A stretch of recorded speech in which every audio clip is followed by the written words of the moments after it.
आजचा दिवस असाच गेला. जय श्री कृष्ण एव्हरीवन. तर ही होती आजची रांगोळी आणि मी निघाली होती मंदिरात जाण्यासाठी. आज मंदिरात जायला थोडासा लेटच झाला होता. इथे मी मंदिरात आली, पाया पडले आणि रिटर्न येताना माझं लक्ष गेलं तर ह्या आंब्याच्या झाडाकडे.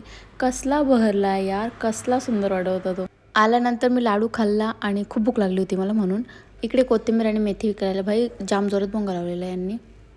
तर आज रात्रीच्या जेवणामध्ये आईने शॉर्टकट मेनू बनवायचा ठरवला होता. तो आम्ही ठरवले होते कुळथाची जिलेबी बनवायची. ते काय असतं इथे मी पण आईंना ते रोल करायला मदत करत होती. तर ते ना असं बनवलं जातं, म्हणजे कुणाला माहीत नसेल तर त्यांना कळेल की ते असं लॉंग नूडल्स काइंड असतं. आणि इथे आई पण एक साईडला रोल करत होत्या. आई थोडा फास्ट करत होत्या कारण त्या खूप प्रो आहेत त्यामध्ये. मी करत होते तर माझ्यासारखे तुटून जात होते. ते जसं जसं रोल होत होतं आई ते झाल्यानंतर ते पॉटमध्ये ॲड करत होत्या कारण त्यामध्ये ते बॉईल होणार होते.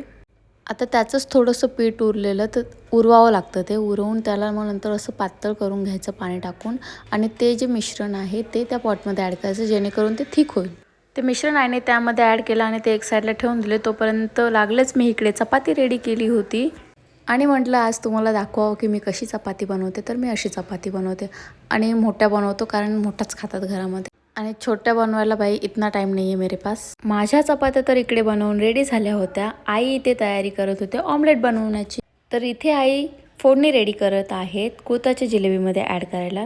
तर आईने इथे जिरे, राई, हिंग, कढीपत्ता आणि कोथिंबीरची फोडणी कडकडून रेडी केलेली आहे. आणि ती फोडणी आईने मस्तपैकी इथे ॲड केली. वा वा, किती सुंदर दिसत होतं आणि खूप छान सुगंध येत होता फोडणीचा. आणि माझ्या पोटातले कावळे काव काव करायला लागले. मला असं झालेलं मी कधी जेवेन आता. थंडी खूप जास्त पडले आणि आता ह्या थंडीमध्ये ह्या गरमागरम कुळथाची जिलेबी खायला खूप जास्त मजा येणार आहे. त्याचा हा सूप पण खूप जास्त टेस्टी लागतो. That's all for today.